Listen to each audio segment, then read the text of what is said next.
الحمد لله وحده والصلاة والسلام على من لا نبي بعده أما بعد فأعوذ بالله من الشيطان الرجيم بسم الله الرحمن الرحيم يا أيها الذين آمنوا كتب عليكم الصيام كما كتب على الذين من قبلكم لعلكم تتقون قال النبي صلى الله عليه وسلم أتدرون ماذا يستقبلون وتستقبلون إن الله يغفر في أول ليلة من شهر رمضان لكل أهل القبلة أو كما قال عليه الصلاة والسلام صدق رسول الله صلى الله عليه وسلم۔ محترم بھائیوں، بزرگوں، دوستوں، عزیزوں، قرآن مجید کی آیات حدیث پاک کی روشنی میں آپ حضرات کے سامنے آج کے اس جمعہ کے اندر جس عنوان پر گفتگو کرنا ہے، جو بات عرض کرنا ہے، وہ ہے گزشتہ جمعہ کا جو مضمون تھا، استقبال رمضان اور رمضان کی تیاری کیسے کرنا چاہیے۔ اس کے تعلق سے گزشتہ جمعہ میں بہت ساری باتوں کو آپ لوگوں نے سنا ہے، اور بھی چند باتیں رہ گئی ہے جو آج کے اس جمعہ کے اندر اس کو پورا کرنا ہے۔ اللہ کے ذات سے امید ہے کہ آپ ان باتوں کو سنیں گے، ان باتوں پر عمل کریں گے اور ان باتوں کو اپنی زندگی میں اتاریں گے۔ پہلی بات یہ ہے کہ یہ جو مہینہ چل رہا ہے شعبان کا مہینہ ہے، عن قریب شعبان کا مہینہ ختم ہو کر رمضان کا مبارک مہینہ شروع ہونے والا ہے۔ رمضان کی آمد ہے، بہت جلد رمضان آنے والا ہے، بس چند دن باقی رہ چکے ہیں۔ سب کی زبانوں پر ہے رمضان قریب ہے، رمضان قریب ہے، رمضان آ رہا ہے۔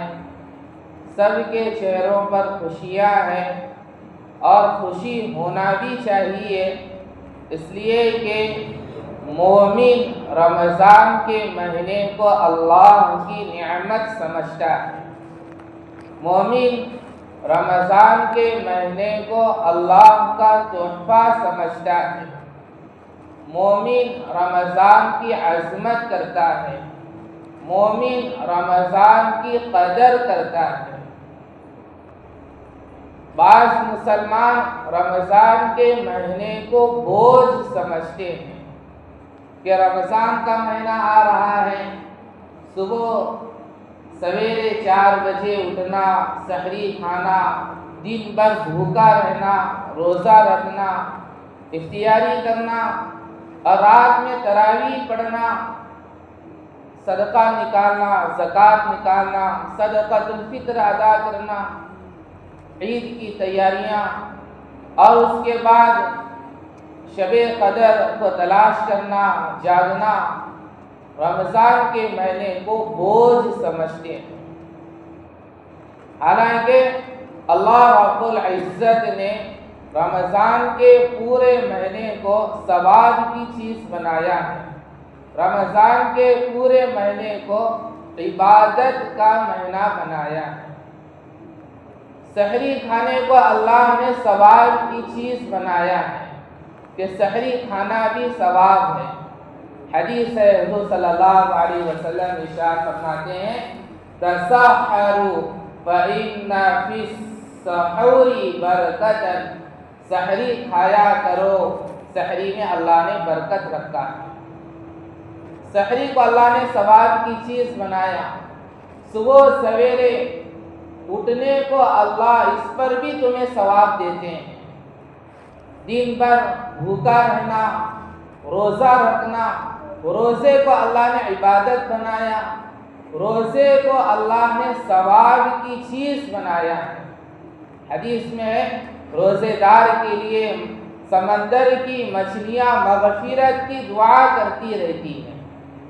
افطار کے وقت روزے دار کی دعائیں قبول ہوتی ہیں، روزے دار کی دعاؤں پر فرشتے آمین کہتے ہیں، روزے داروں کی دعا کو اللہ قبول کرتے ہیں۔ روزے دار کی منہ کی بدبو اللہ کے نزدیک مشک سے بھی زیادہ پسندیدہ ہے۔ روزے دار کے لیے یہ انعام ہے، روزہ رکھو گے اللہ تمہیں تقویٰ دیں گے، روزہ رکھو گے اللہ تمہیں صحت دیں گے۔ اللہ نے رمضان کے روزوں کو فرض کیا ہے، یا ایھا الذین آمنوا کتب علیکم الصیام کما کتب علی الذین من قبلکم لعلکم تتقون۔ اللہ روزے کا حکم بیان کر رہے ہیں، کتنے پیار سے بیان کر رہے ہیں۔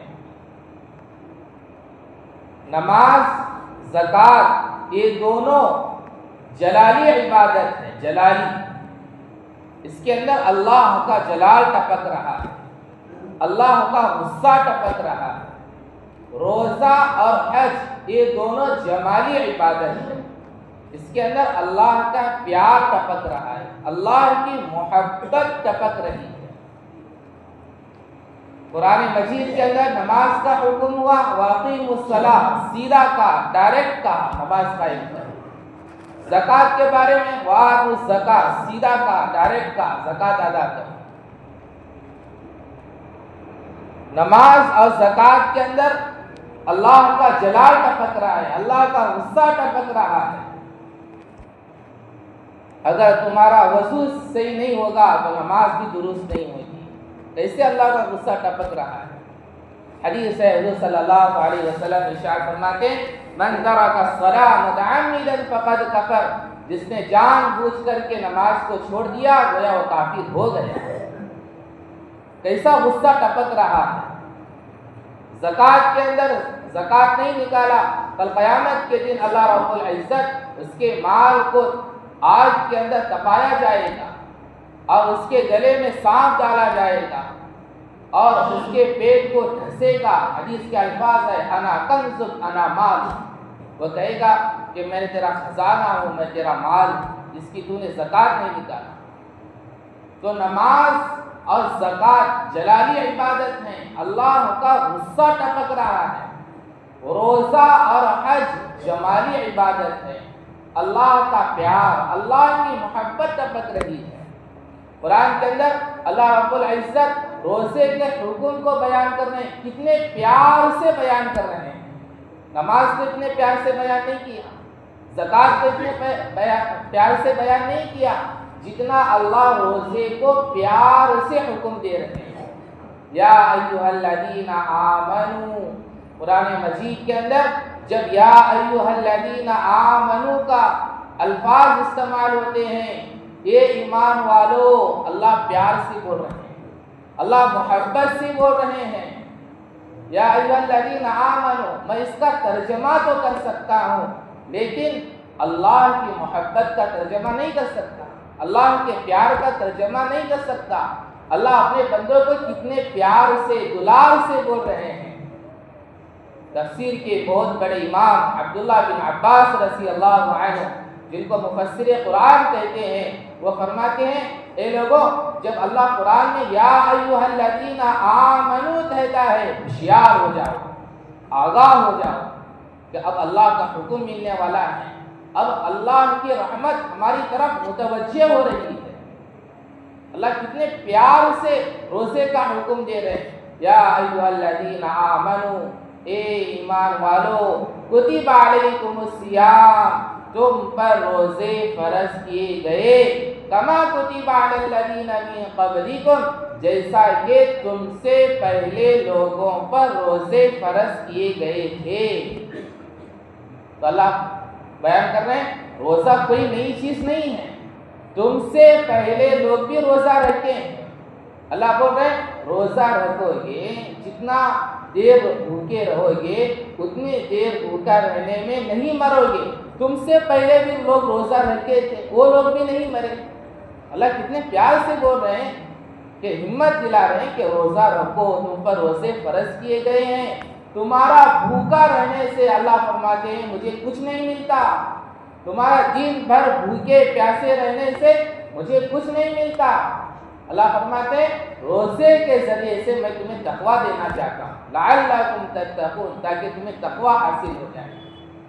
اللہ نے رمضان کے روزوں کو فرض کیا ہے، سحری کو عبادت ثواب کی چیز بنایا، روزے کو عبادت کی چیز بنایا، ثواب کی چیز بنایا، اور افطاری کو ثواب کی چیز بنایا۔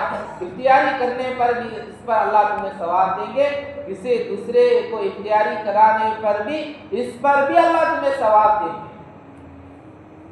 رات تراویح کو ثواب کی چیز بنایا، رات میں اللہ کے سامنے کھڑے ہونا اور کھڑے ہو کر کے قرآن سنانا اس کو بھی ثواب کی چیز بنایا ہے۔ تو اللہ رب العزت نے رمضان کے پورے مہینے کو ثواب کی چیز اور عبادت کا مہینہ بنایا ہے۔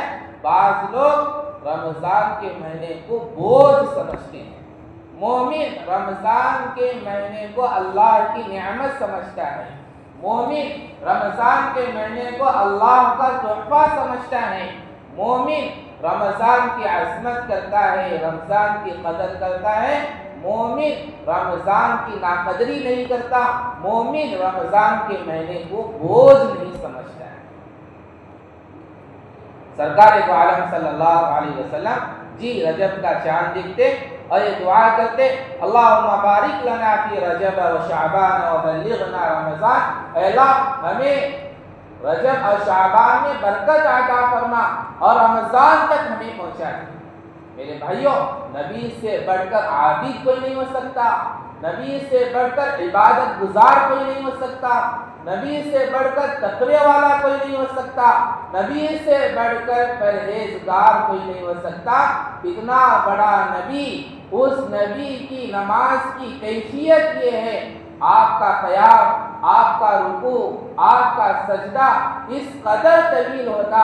حضرت عائشہ رضی اللہ عنہا فرماتی ہیں کہ آپ کے پاؤں مبارک میں ورم آ جاتا، آپ کے پاؤں مبارک سوج جاتے، اس قدر آپ کا لمبا قیام، لمبا رکوع، لمبا سجدہ ہوتا تھا۔ اس کے باوجود بھی محمد رسول اللہ صلی اللہ علیہ وسلم رمضان میں عبادتیں مل جانے کی تمنا کر رہے ہیں کہ رمضان مل جائے اور رمضان کی عبادتیں مل جائیں۔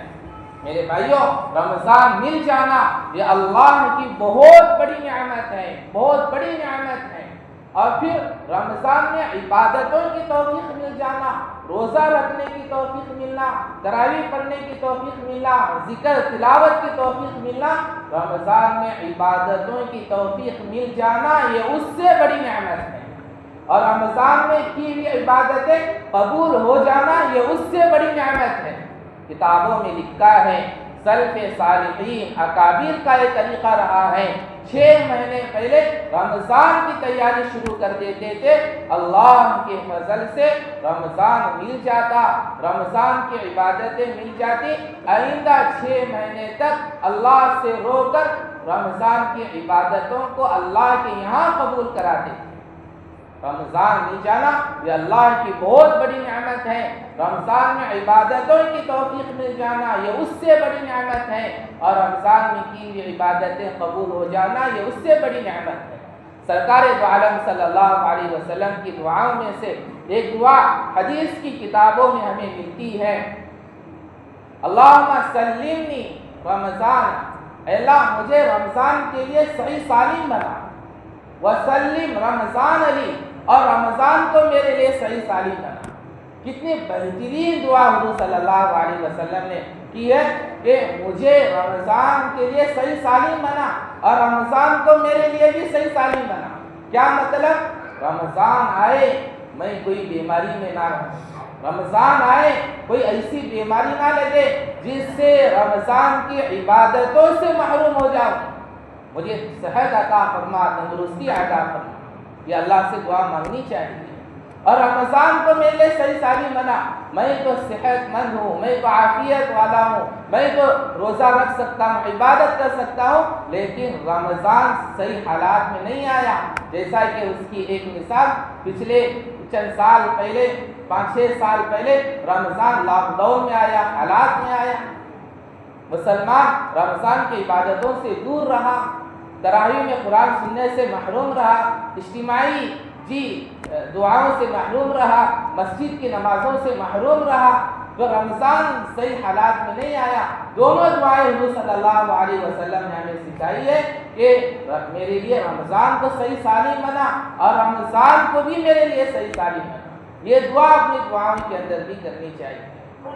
حدیث ہے، حضور صلی اللہ علیہ وسلم ارشاد فرماتے ہیں اتدرون ماذا یستقبلون وتستقبلون، حضور صحابہ کو فرما رہے ہیں جس میں حضرت عمر رضی اللہ عنہ بھی ہیں۔ حضور فرماتے ہیں اتدرون ماذا یستقبلون وتستقبلون، تم جانتے ہو کون تمہارا سامنا کر رہا ہے اور تم کس کا سامنا کرنے جا رہے ہو، کون تمہارا استقبال کر رہا ہے اور تم کس کا استقبال کرنے جا رہے ہو؟ بعض صحابہ کہنے لگے اللہ کے رسول، کیا اللہ کی طرف سے کوئی خاص وحی نازل ہو رہی ہے یا کوئی دشمن ہمارا سامنا کر رہا ہے؟ حضور نے فرمایا نہیں، وہ رمضان ہے، وہ رمضان کا مہینہ ہے۔ ان اللہ یغفر فی اول لیلۃ من شہر رمضان، رمضان وہ مہینہ ہے جس مہینے کی پہلی ہی رات میں لکل اہل القبلہ، جو قبلے کی طرف رخ ہو کر کے نماز پڑھتا ہو، یعنی صحیح معنی میں مسلمان ہو، رمضان وہ مہینہ ہے جس مہینے کی پہلی ہی رات میں اللہ رب العزت جو حقیقت میں مسلمان ہو ان مسلمانوں کی مغفرت کے فیصلے فرما دیتے ہیں۔ حدیث میں حضور صلی اللہ علیہ وسلم نے استقبال رمضان سے متعلق صحابہ کو فرمایا۔ علامہ سہروردی رحمۃ اللہ علیہ نے اپنی کتاب لطائف المعارف صفحہ نمبر 802 پر لکھتے ہیں کہ صحابہ، تابعین، اولیاء اکرام رمضان کی کیسے تیاری کرتے تھے، رمضان کا کیسا استقبال کرتے تھے۔ لکھا ہے کان المسلمون اذا دخلوا شعبان، اور مسلمانوں کا طریقہ تھا، رواج تھا، جب شعبان کے مہینے میں داخل ہوتے تھے یقرؤون القرآن، قرآن کی تلاوت کرتے تھے، قرآن کی کثرت سے تلاوت کرتے تھے۔ وَأَخْرَجُوا زَكَاةَ أَمْوَالِهِمْ، اور شعبان کے مہینے کے اندر ہی اپنے مالوں کی زکوٰۃ نکالتے تھے۔ کیوں؟ تَقْوِيَّةً لِلضَّعِيفِ، جو غریب ہیں، جو کمزور ہیں، جو بے سہارا ہیں، ان کو کچھ سہارا مل جائے تاکہ وہ بھی رمضان کے مہینے کے اندر ایک سوئی کے ساتھ عبادت میں لگے رہے اور سحری اور افطاری کرنے میں انہیں کسی قسم کی دقت اور پریشانی نہ ہو۔ صحابہ کیسے عقل مند تھے کہ صحابہ اکرام اپنے مال کی زکوٰۃ شعبان ہی کے اندر نکالتے تھے، اور رمضان سے پہلے جس کا جو قرضہ ہے وہ قرضہ دے دیتے تھے، جس کا جو حق ہے وہ حق دے دیتے تھے۔ اغتسلوا واعتکفوا، رمضان کا چاند نظر آتا ایک دم نیا تازہ ترین غسل کر کے رمضان کے مہینے میں داخل ہوتے، واعتکفوا، اور مسجد میں اعتکاف کرتے تھے، یعنی مسجد کو گھٹ پکڑ لیتے تھے۔ اب ایک سوئی کے ساتھ مسجد میں وقت گزارتے تھے، زیادہ تر مسجد میں رمضان میں وقت گزارتے تھے۔ زیادہ صحابہ کیسے رمضان کی تیاری کرتے تھے؟ رمضان اللہ کا مہمان ہے، رمضان رب کا مہمان ہے، رمضان بندے کو اللہ سے رشتہ جڑانے کے لیے آتا ہے۔ میرے بھائیوں، زندگی میں کتنے رمضان آ کر کے چلے گئے، کیا ہمارا رشتہ اللہ سے جڑا؟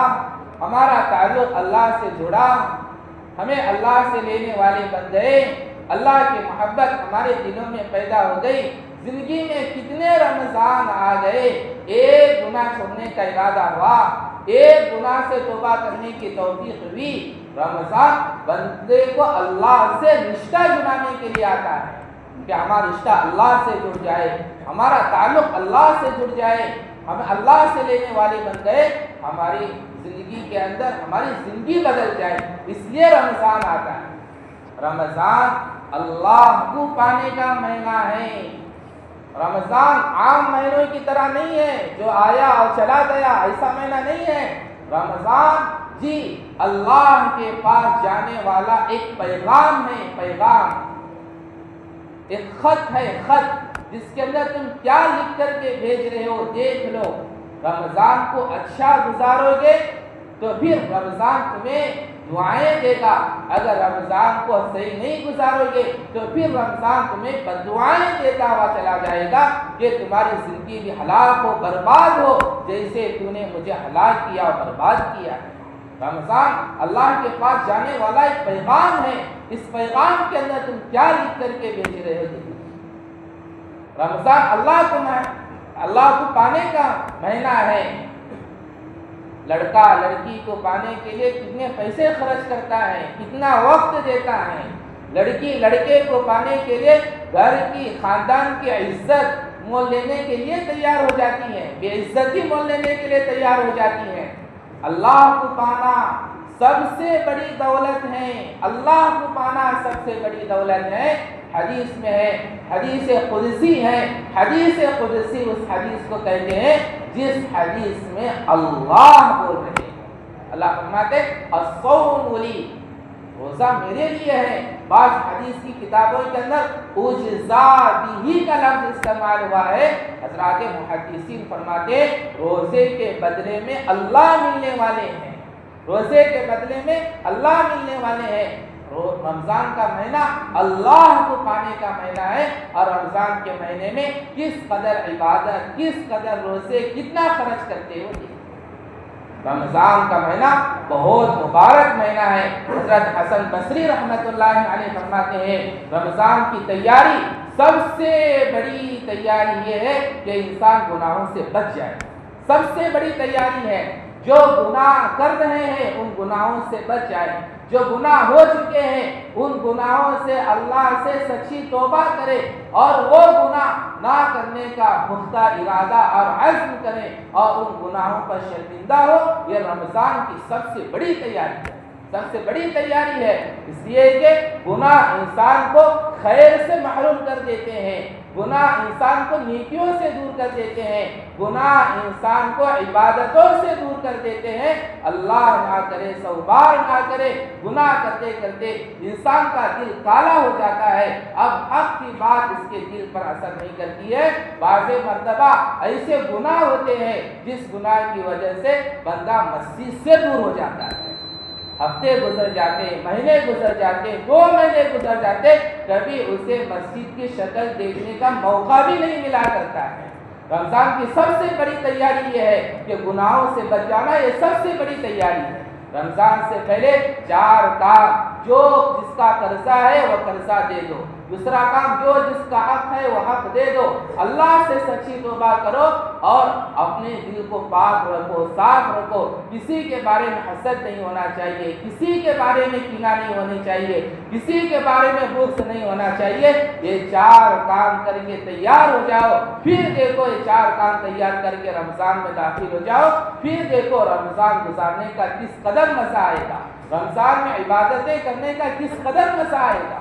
رمضان کی عظمت کرو، رمضان کی عظمت کو دل میں بٹھاؤ، تب جا کر کے اس کی قدر ہوگی۔